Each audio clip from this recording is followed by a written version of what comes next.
da plenitude, da alegria, da vida em abundância que Cristo nos chama a viver nessa vida caída, cheia de dificuldades. Pensem sobre isso. Nós vamos buscar na palavra de Deus exatamente refletir sobre essas verdades. Então eu te convido a abrir a sua Bíblia no livro de Eclesiastes. Nós estamos no capítulo 4 de Eclesiastes. Aqueles que nos visitam, nós temos visto todo o livro de Eclesiastes. Começamos lá no capítulo 1, verso 1, e temos caminhado domingo a domingo. Hoje já chegamos no capítulo 4. Eu lerei a partir do verso 4 até o verso 16, que encerra este capítulo de Eclesiastes. Esteja atento, essa é a palavra do nosso Deus, fonte de alimento para as nossas almas. Então vi que todo trabalho e toda destreza em obras provém da inveja do homem contra o seu próximo. Também isto é vaidade e correr atrás do vento. O tolo cruza os braços e come a própria carne. Melhor é um punhado de descanso do que ambas as mãos cheias de trabalho e correr atrás do vento. Então considerei outra vaidade debaixo do sol. Isso é, um homem sem ninguém, não tem filho nem irmã, contudo não cessa de trabalhar, e os seus olhos não se fartam de riquezas. E não diz: para quem trabalho eu, se nego à minha alma os bens da vida? Também isso é vaidade e enfadonho o trabalho. Melhor é serem dois do que um, porque tem melhor paga do seu trabalho. Porque se caírem, um levanta o companheiro. Aí, porém, do que estiver só, pois caindo não haverá quem o levante. Também se dois dormirem juntos, eles se aquentarão. Mas um só, como se aquentará? Se alguém quiser prevalecer contra um, os dois lhe resistirão. O cordão de 3 dobras não se rebenta com facilidade. Melhor é o jovem pobre e sábio do que o rei velho e insensato, que já não se deixa admoestar. Ainda que aquele saia do cárcere para reinar ou nasça pobre no reino deste. Vi todos os viventes que andam debaixo do sol com o jovem sucessor, que ficará em seu lugar, em lugar do rei. Era sem conta todo o povo que ele dominava.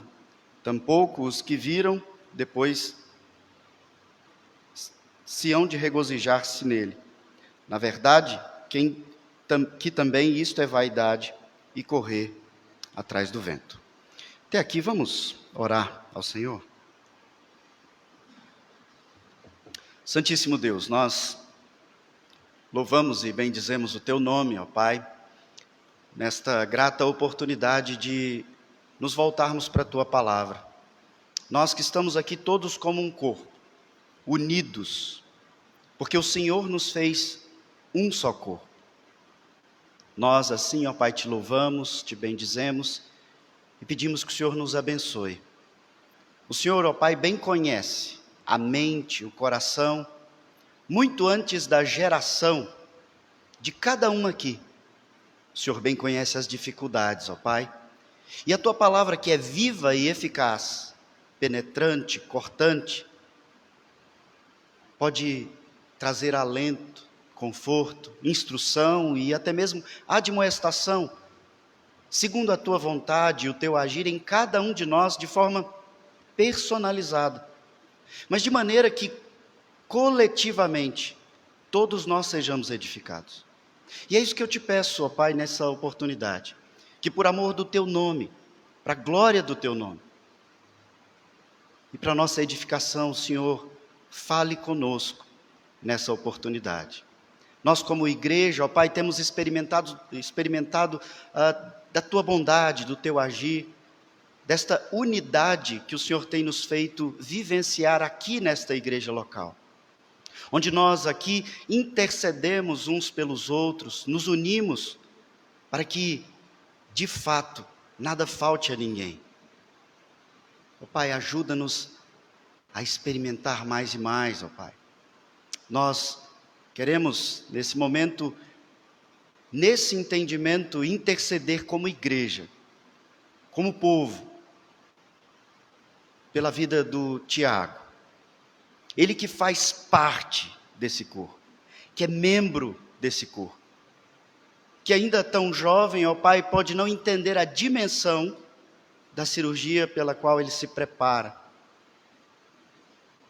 Mas, ó Pai, pela fé, ele tem estado tranquilo, assim como seus pais, e nós, porque nós temos testemunhado do teu cuidado, do teu amor, da tua condução.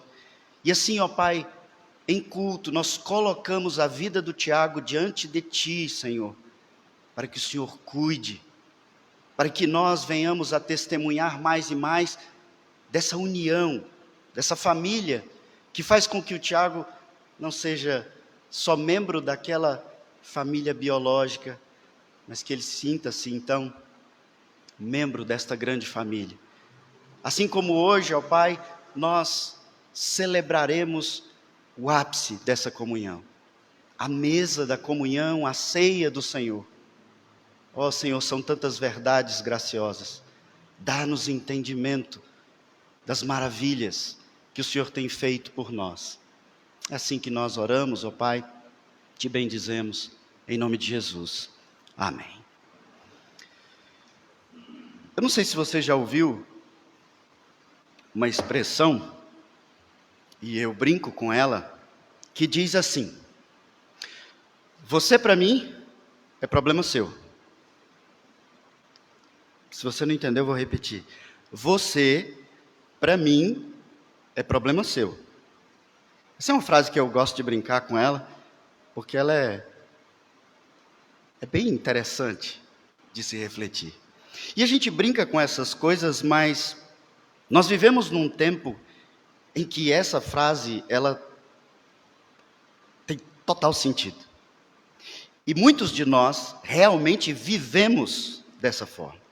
Ainda que no discurso a gente fale que ama, que se preocupa, que realmente está interessado em servir o próximo, esse é o grande discurso comercial de todas as empresas. Elas existem para o seu bem, para te servir, para te atender. Ninguém tem empresa para lucrar. Ninguém trabalha para si. As pessoas estão sempre com esse discurso do próximo, da coletividade, do social. O texto de hoje nos leva a pensar sobre esse tempo estranho de individualismo exacerbado que nós temos vivido. Quando nós temos uma guerra ideológica por uma luta utópica de um coletivismo sem sentido também. A gente vai entender essas coisas um pouco melhor hoje, à luz da palavra, e não de ideologia, de pensamento filosófico mundano. Veja que Salomão está nos conduzindo aqui, nós vínhamos pensando no finalzinho do capítulo 3, e eu caminhei com vocês até o início do capítulo 4, ele vinha falando sobre o problema da injustiça e da opressão. Alguém que era oprimido, mas ninguém se importava. E eu caminhei com vocês até o verso 3 do capítulo 4, porque estava dentro desse contexto da injustiça e da opressão. Mas aqui no verso 4 do capítulo 4, Salomão coloca um então. Ele caminha e diz: espera aí. Então, eu observei outra coisa. À luz disso que nós pensamos, diante da injustiça, da opressão, desse egoísmo que faz com que o opressor trate mal e ninguém se importe com as lágrimas do oprimido, então eu pensei sobre algo na minha experiência em busca da satisfação da vida, nessa vida debaixo do sol. E ele diz, então eu vi que todo o trabalho, ele volta a falar de trabalho aqui conosco, todo o trabalho e toda a destreza, ou seja, toda a habilidade dessas obras, desse esforço do homem nos seus trabalhos, ele provém de algo que aumenta ainda mais a gravidade do que nós vivemos aqui nas nossas relações. Provém da inveja do homem contra o seu próximo.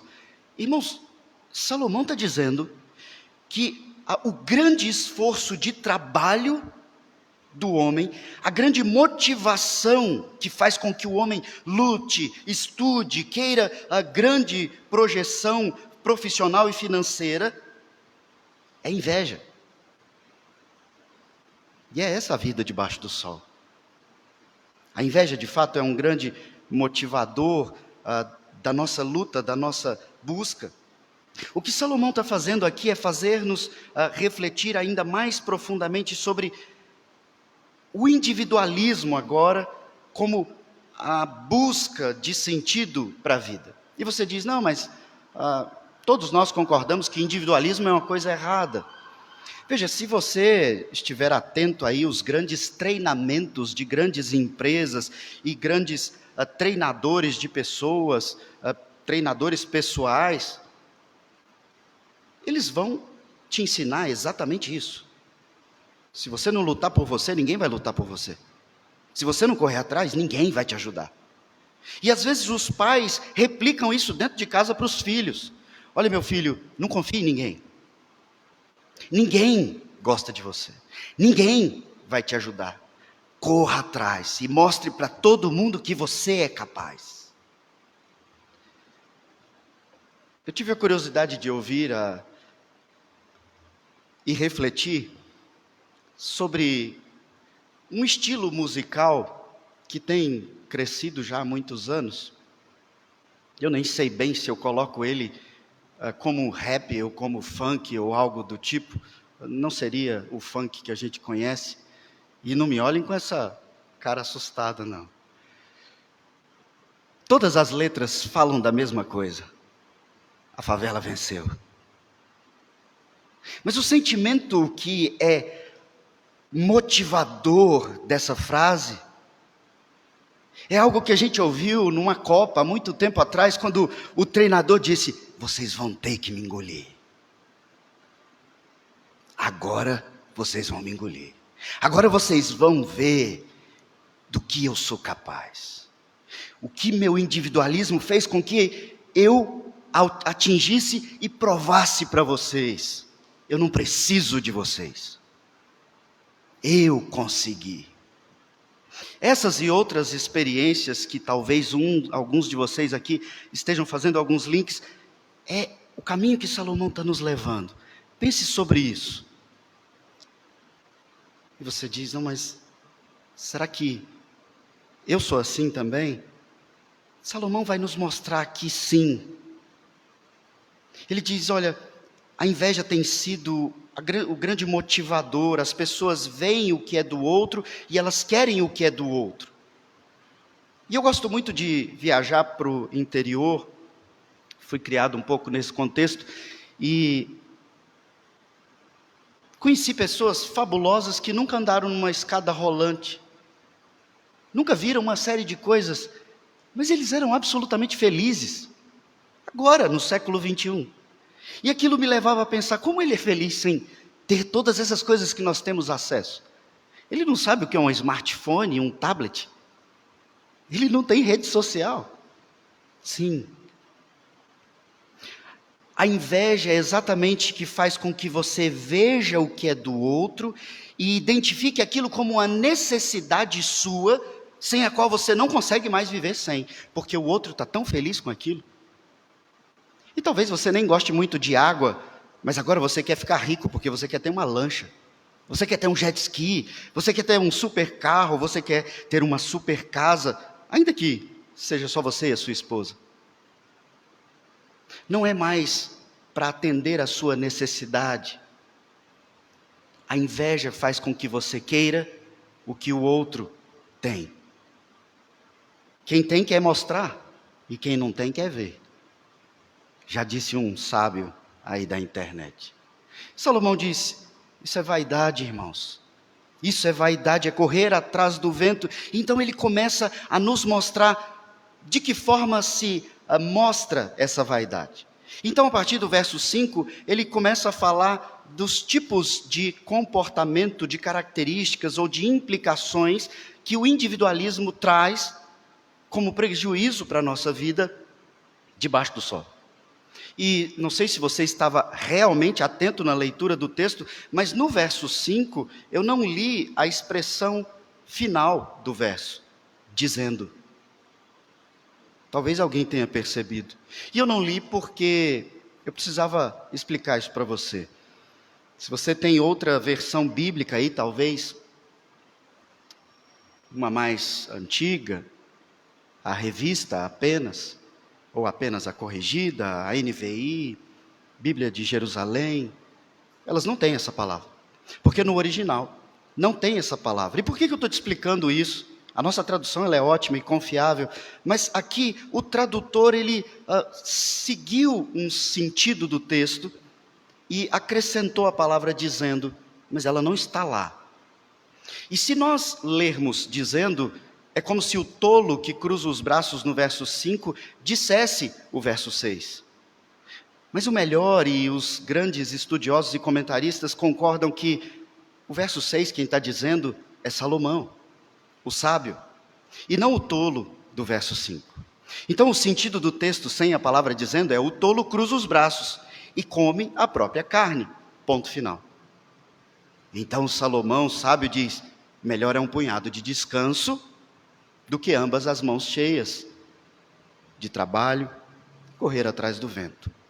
O que ele quer dizer com esse tolo que cruza os braços e come a própria carne? Falando de individualidade, a primeira pessoa que ele fala aqui para nós é do tolo, e pense nesse tolo como o preguiçoso. O preguiçoso é aquele que não quer trabalhar. Veja que ele tinha falado sobre trabalho. A grande motivação do nosso trabalho é a inveja. E ele diz, eu vou mostrar isso para vocês. Primeiro, o trabalhador individualista, o preguiçoso. E você diz, mas o preguiçoso não trabalha? Exatamente isso. E o preguiçoso não trabalha porque ele é individualista ao extremo. Ele só pensa em si, no seu conforto, no seu prazer. E ele não entende que o trabalho é como Paulo nos ensina para ter com que acudir o próximo. O preguiçoso é o primeiro da lista a entender que o trabalho que os outros executam é para que eu possa usufruir, porque ele é preguiçoso. Só que a Bíblia é insistente em nos mostrar que a preguiça é um pecado, irmãos. E por mais que você não se enxerga como um preguiçoso, é importante você refletir sobre isso. O preguiçoso é aquele que cruza os braços diante do esforço, diante da abnegação. Muitas vezes o preguiçoso é aquele que vem aos cultos 2 vezes por mês, porque seu conforto é mais importante. Aquela leve dor de cabeça, dor na coluna, aquele leve incômodo pode atrapalhar. E veja, quem realmente tem dificuldades aqui, e eu conheço os membros dessa igreja, não se preocupe, eu não estou falando com vocês. Eu estou falando daquele que cruza os braços, insatisfeito com os cuidados do Senhor, e diz, eu não vou para a igreja. Eu não vou me esforçar, eu não vou trabalhar.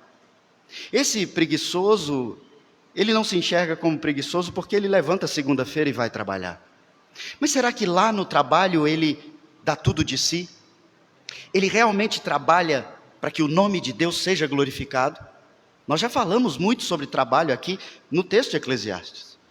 E ficou evidente para nós que Deus estabeleceu o trabalho como um meio de nos dignificar, ainda que seja debaixo desse mundo de maldição, do suor do nosso rosto, em meio a cardos e abrolhos.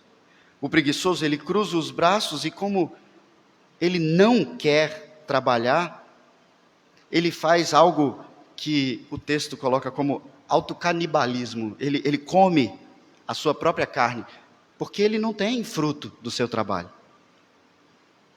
Isso aqui é uma linguagem figurada apenas para nós entendermos, ainda que você, preguiçoso, esteja tendo com que comer e se vestir, a sua carne, o seu ser, ele está se deteriorando, porque Deus te chamou para trabalhar, arduamente, firmemente. O apóstolo Paulo é duro quando escreve aos Tessalonicenses, na segunda carta, capítulo 3, verso 10, ele diz: o que não trabalha, que não coma. E quando Paulo escreve aquilo, ele está se colocando como exemplo, ele diz: irmãos, vocês não viram, quando nós estivemos aí, preguiça da nossa parte. Nós poderíamos estar usufruindo de várias outras coisas, inclusive das ofertas de vocês, mas nós trabalhamos arduamente no Senhor, para a glória do Senhor. E se há entre vocês da igreja aquele preguiçoso que não quer trabalhar, que ele não coma.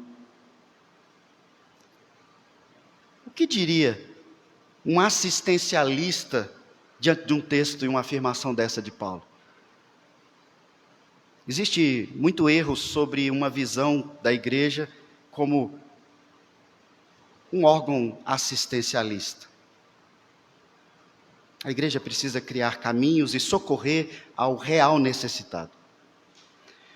Então ele parte para um outro tipo de pessoa no verso 6. Verso 5, o preguiçoso, que não quer trabalhar. Verso 6, aquele que encontrou no trabalho o sentido da sua vida. Uma expressão americana, workaholic, o viciado em trabalho. Aquele que larga a esposa, larga os filhos, ainda que ele esteja em casa todos os dias e durma em casa, faça suas refeições em casa, ele não leva em consideração a vida comum do lar. É aquele que tem na sua vida, no seu sentido, na sua existência, o trabalho. Tira o trabalho dele para você ver. Depressão, frustração, tristeza, descontentamento. E Salomão diz, para esse que busca o sentido da vida num trabalho debaixo do sol, ele diz, olha, é melhor um punhado, e vamos prestar atenção aqui no um punhado de descanso, do que 2 punhados de trabalho.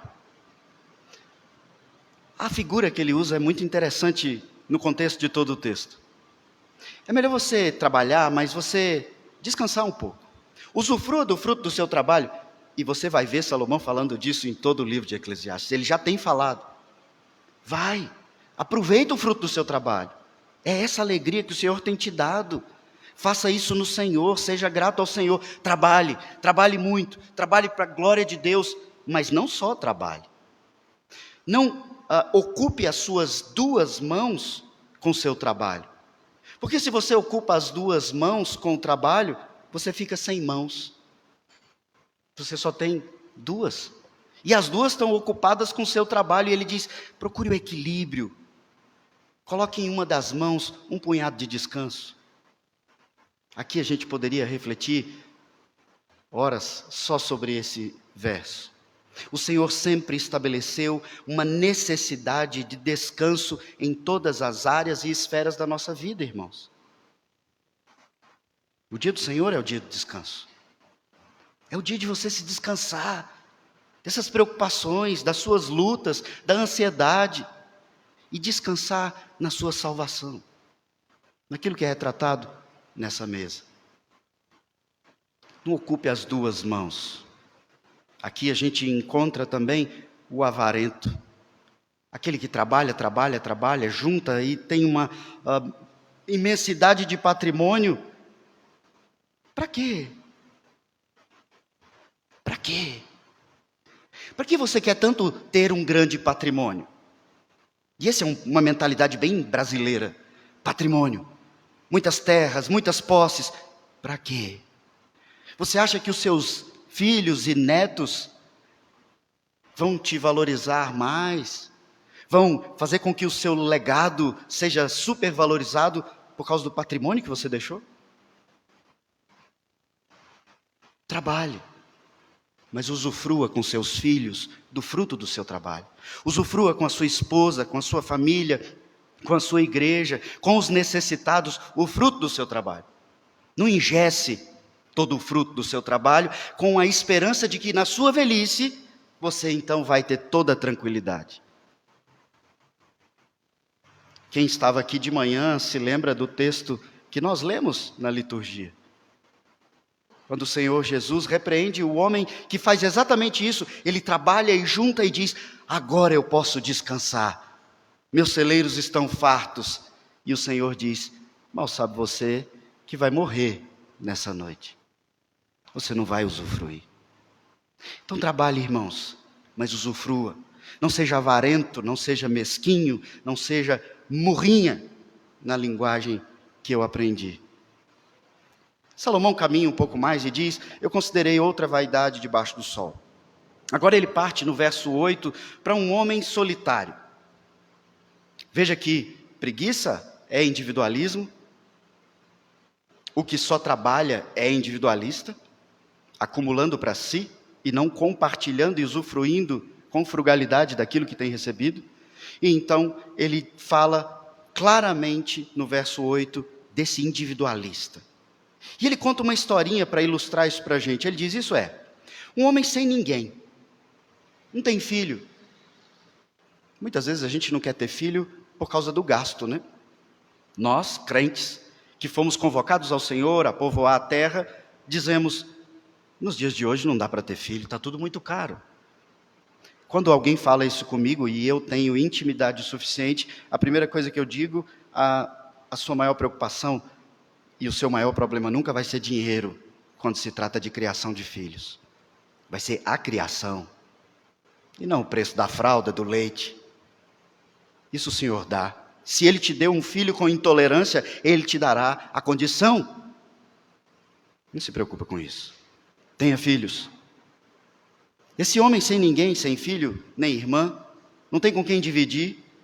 Mas mesmo assim, esse homem não para de trabalhar. Ele não cessa de trabalhar. E os seus olhos, então, não se fartam dessa riqueza.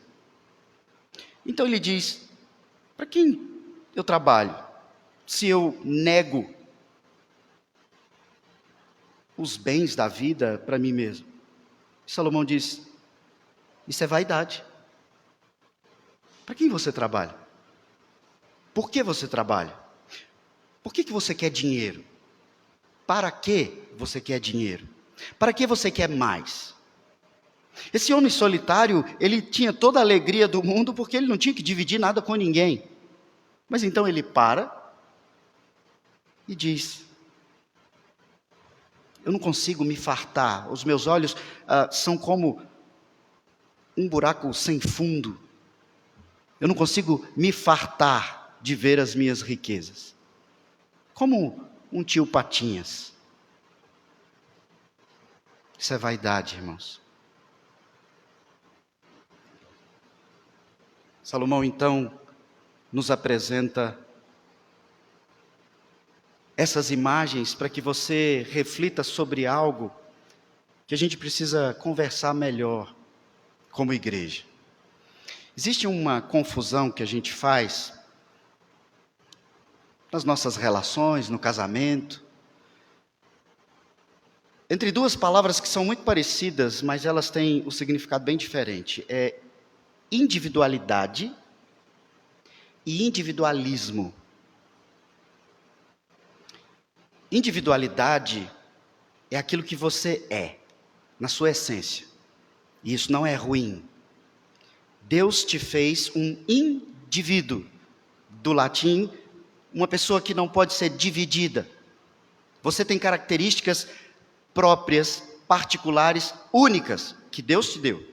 Isso é você como indivíduo. E como indivíduo, você tem a sua individualidade. Quem você é, sua personalidade, seu caráter, as suas experiências. Por mais que você tenha sido criado numa família com 10 filhos, todos ali no mesmo contexto, cada um desses filhos teve uma percepção diferente, uma interpretação diferente sobre cada evento que aconteceu. Uma leitura, e isso forma a personalidade de cada um, por isso filhos são tão distintos. Porque Deus nos faz indivíduos particularmente diferentes. Então, quando a gente vai para o texto bíblico, e a palavra diz que nós devemos ser completamente unidos, e nós cantamos isso, um só pensamento, um só corpo, a gente começa a ter uma outra confusão. A gente tem que pensar sempre igual. Nós somos um só. Veja, antes de ir para a explicação do individualismo, deixa eu te falar outras duas palavras. Unidade não é uniformidade. A igreja precisa ser unida, mas ela não tem em cada indivíduo a mesma forma. Nós somos um corpo, as Escrituras retratam isso para nós. Texto de Romanos, um texto bem conhecido de todos nós, Romanos capítulo 12, no verso 4, ele diz: porque assim como num só corpo temos muitos membros, mas nem todos os membros têm a mesma função. O apóstolo Paulo, nesse texto de Romanos, está nos falando exatamente sobre isso. Nós não somos uniformes, nós somos uma unidade. E para a gente entender um pouco melhor, vamos pensar no casamento. O marido não tem a mesma forma da esposa, mas as Escrituras o convocam a ser uma só carne, unido com sua esposa. Numa unidade, uma união de vida e morte. Eles não precisam ter a mesma opinião, eles não precisam pensar igual. E quem é casado aqui bem sabe que, de uma maneira curiosa, Deus aproxima pessoas muito diferentes. Por quê? Então você vem para a igreja e diz: agora lá eu só vou encontrar gente boazinha. Gente que se parece comigo, eu não vou ter nenhuma dificuldade, eu não vou ter nenhum problema, a gente não vai discutir. Então você vem e começa a se decepcionar. Porque aqui cada um pensa de um jeito, cada um tem uma opinião, cada um tem uma forma. Nós somos um corpo, mas assim como a figura que o apóstolo Paulo usa, num corpo tem vários órgãos, e cada um tem a sua função. Eles não executam a mesma função, eles não têm os mesmos dons, eles não têm as mesmas habilidades, exatamente. Mas nós temos uma unidade. Somos feitos um em Cristo. Naquilo que é essencial, nós concordamos. Nós caminhamos na mesma fé. Nós fomos salvos pelo único e suficiente Salvador. Nós professamos a mesma fé.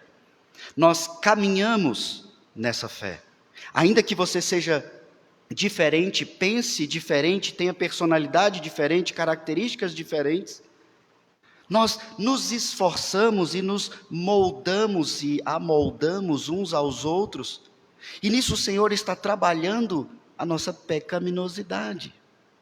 É assim que acontece no casamento, é assim que acontece na igreja. Mas como nós somos, como aquele tolo que cruza os braços, do verso 5, se a pessoa da igreja nos incomoda, a gente se afasta.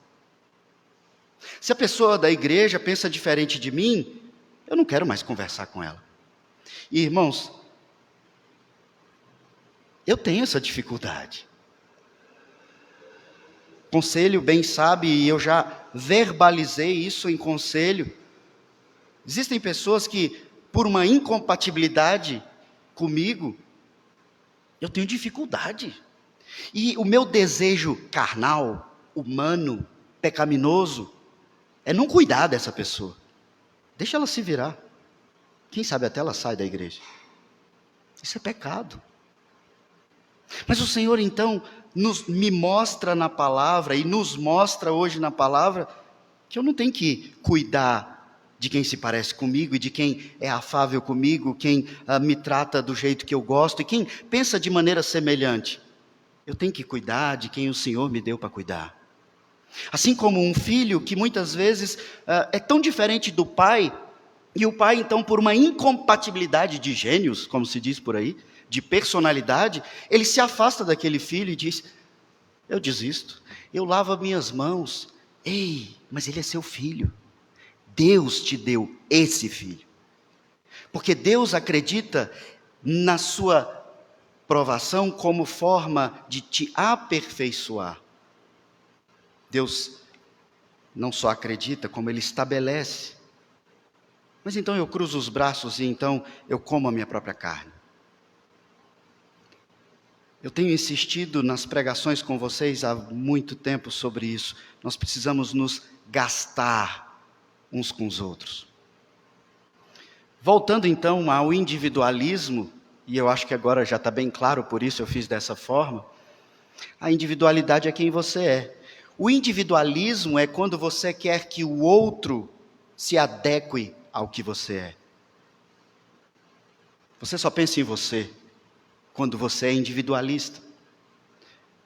Você não acha justo trabalhar e então trazer o dinheiro para sua casa e não poder usufruir desse dinheiro. Porque vai tudo para educação, saúde, manutenção do seu lar, dos seus filhos, da sua esposa, e então você se frustra e começa a tratá-la com agressividade, com rancor, com amargura, porque você não está usufruindo do fruto do seu trabalho, individualista.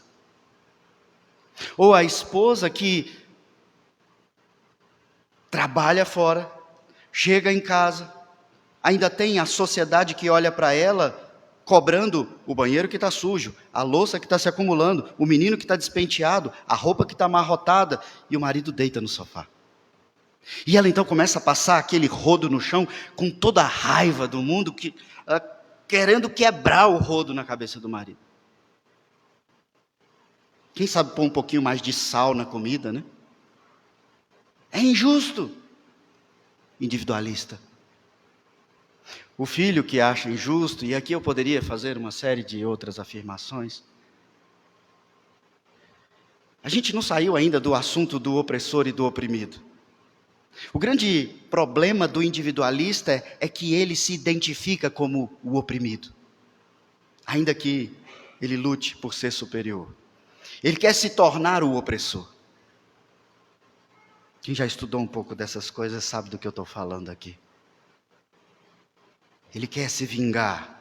Ele quer sobressair-se sobre os outros.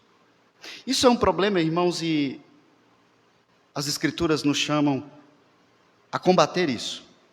Um texto que nós lemos hoje de manhã na liturgia de Filipenses 2 diz: completai a minha alegria, de modo que penseis a mesma coisa, tenhais o mesmo amor, sejais unidos de alma, tendo o mesmo sentimento. Nada façais por partidarismo ou vanglória, mas por humildade, considerando cada um os outros superiores a si. Não tenha cada um em vista o que é propriamente seu, senão também cada qual o que é dos outros. Como é difícil viver isso. Mas eu tenho uma solução que o texto apresenta. Verso 9. Melhor é serem dois.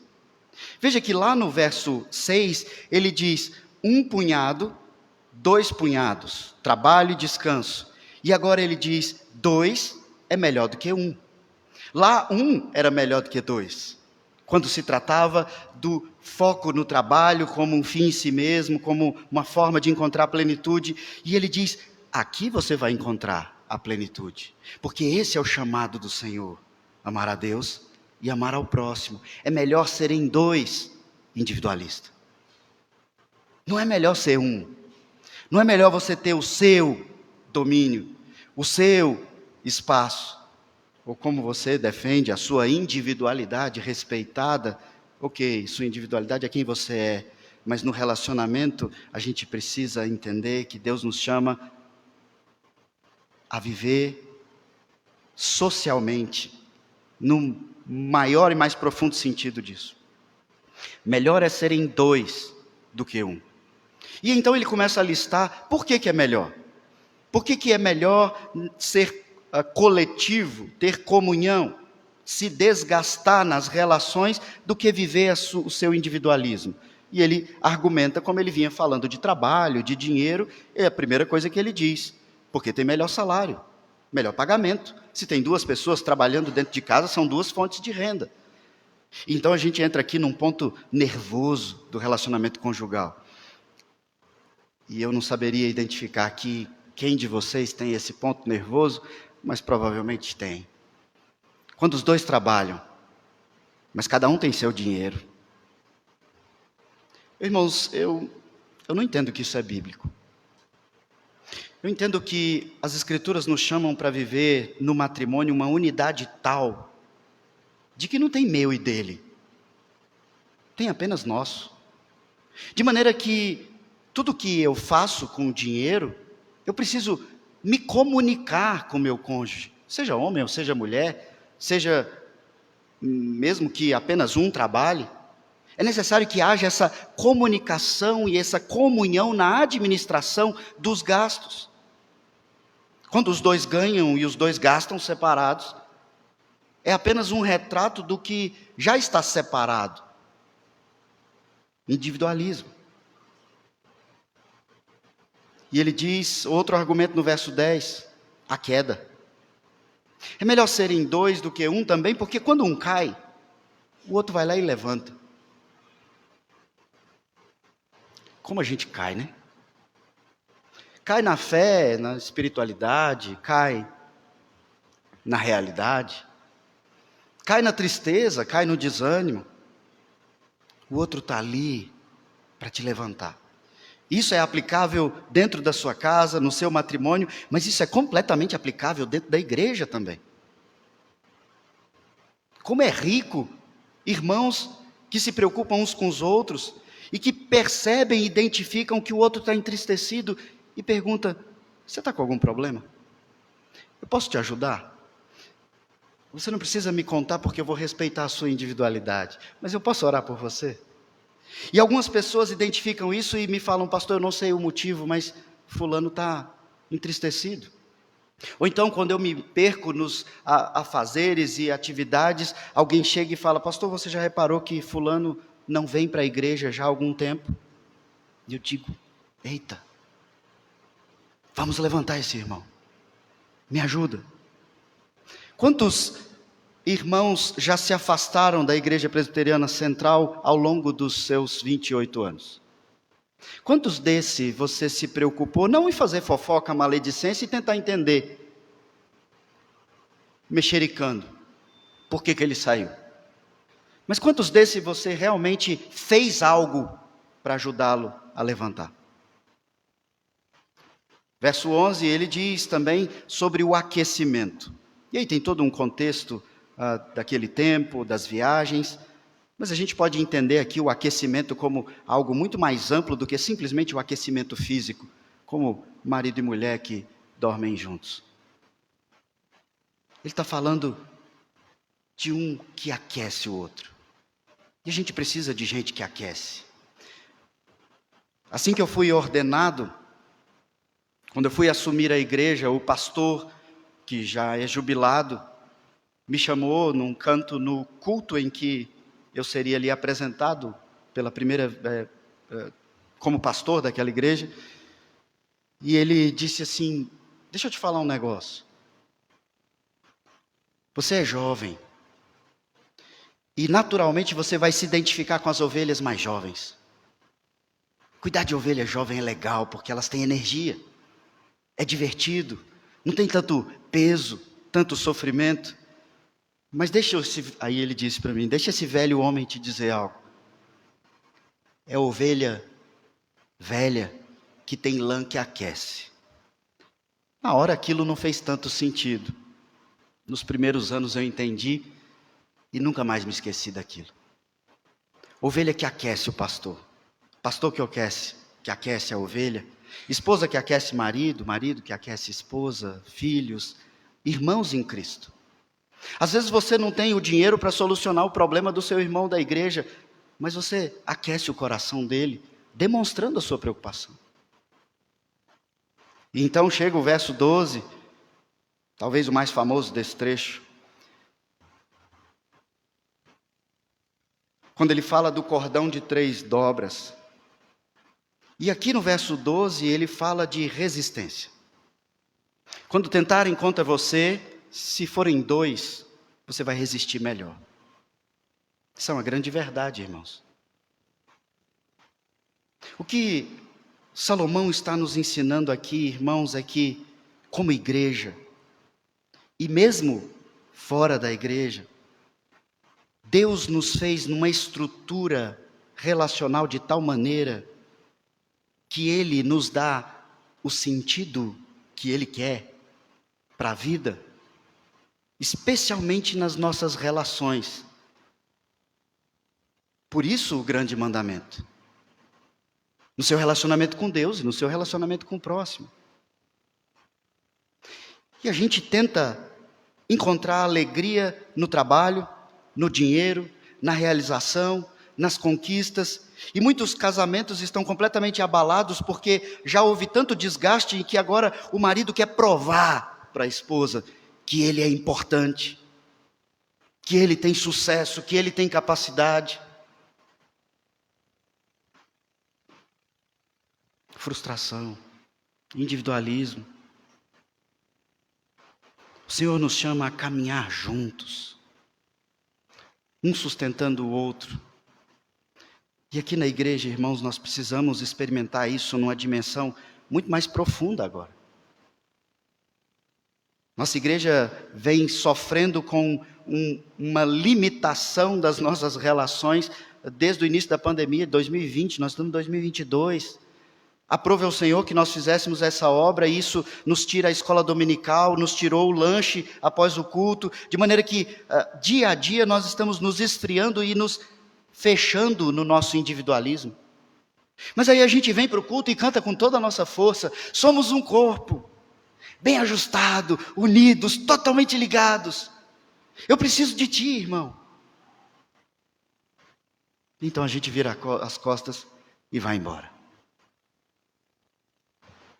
A gente não quer que o irmão saiba do nosso pecado porque vai ser só motivo de fofoca dentro da igreja. A gente não quer nem que o pastor saiba do problema porque eu não confio no pastor para isso.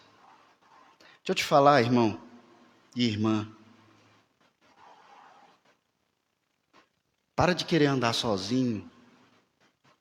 Você vai cair. E sozinho não tem quem te levanta. Eu tenho pecado, eu tenho incapacidade, mas Deus me colocou aqui para cuidar de você, mesmo que você não se identifique tanto assim comigo. E eu creio que Ele usa como instrumento para cuidar da sua vida. E o que você está esperando ainda? Ficando com raivinha de mim, porque talvez eu não te dê a devida atenção como você gostaria? Está magoado porque eu não te visitei quanto você queria? Passei, não te vi. Não te dei aquela palavra de incentivo, de parabéns, não te enchi de elogio. Isso a gente supera, irmãos. Deus nos colocou aqui com um propósito, e o propósito é vivermos juntos, sustentando uns aos outros, unidos uns aos outros, lutando uns com os outros. Quando um cai, o outro levanta. Quando você está frio, o outro te aquece. Quando alguém vem contra você, a gente resiste juntos. E quando esse inimigo é Satanás, nós vamos nos unir com todas as nossas forças, com jejum e oração. E vamos resistir juntos. E ele fugirá de nós. O texto então continua falando de um jovem que ouve o conselho, que se abre, que se deixa ajudar, e de um velho que na sua maturidade não se deixa admoestar, não quer ouvir ninguém. É aquela pessoa que é tão cheia de sabedoria, tão cheia de informação, que ninguém pode ajudar ela. E esses são os mais difíceis de aconselhar. É aquele que não gosta de ouvir, que nunca para te dar atenção. Ele tem a solução de todas as coisas. Individualismo. Eu quero ler um texto para nós encerrarmos, nós temos ainda muito que fazer nesse culto hoje. Acredito que nós já entendemos bem do que trata esse texto. Texto de Romanos, capítulo 5. Do verso 17 ao 19, ele diz assim: se pela ofensa de um, e por meio de um só, reinou a morte, muito mais os que recebem a abundância da graça e o dom da justiça reinarão em vida por meio de um só, a saber, Jesus Cristo. Pois assim como por uma só ofensa veio o juízo sobre todos os homens para a condenação, assim também por um só ato de justiça veio a graça sobre todos os homens para a justificação que dá a vida. Porque como pela desobediência de um só homem muitos se tornaram pecadores, assim também por meio da obediência de um só, muitos se tornarão justos. Eu não sei se você reparou a quantidade de vezes que ele fala um e todos. Um e todos. O pecado entrou na nossa vida e no mundo por causa da queda do nosso representante, o primeiro Adão. Então todos caíram. Mas então Deus, no seu plano perfeito, nos envia o segundo Adão. Um. Então todos aqueles que estão nele são feitos um com ele. Em Cristo, irmãos, Deus não nos vê como uma multidão de pessoas sem nome. Ele nos vê como um só povo. E cada um com sua individualidade. Deus te conhece em cada detalhe da sua individualidade, porque Ele te formou. Mas Ele então te insere num corpo. Ele te faz para experimentar essa unidade que você só experimentaria algo parecido no seu casamento. Com sua esposa, o seu esposo. Quando você abre mão de si para o outro, até a morte. Então, se você ainda não tinha experimentado isso, talvez você não casou, se casou e teve uma experiência ruim, entenda, Deus te dá uma oportunidade de vivenciar isso aqui. Onde você tem a grata, e eu repito, a grata oportunidade de abrir mão do seu individualismo por amor ao próximo. E Deus diz que Ele te abençoa. Ele te dá satisfação. Ele te sustenta. Ele faz com que, se você cair, você seja levantado, aquecido, cuidado e se torne um perseverante na fé que resiste às ciladas do inimigo. Essa é a vida em família.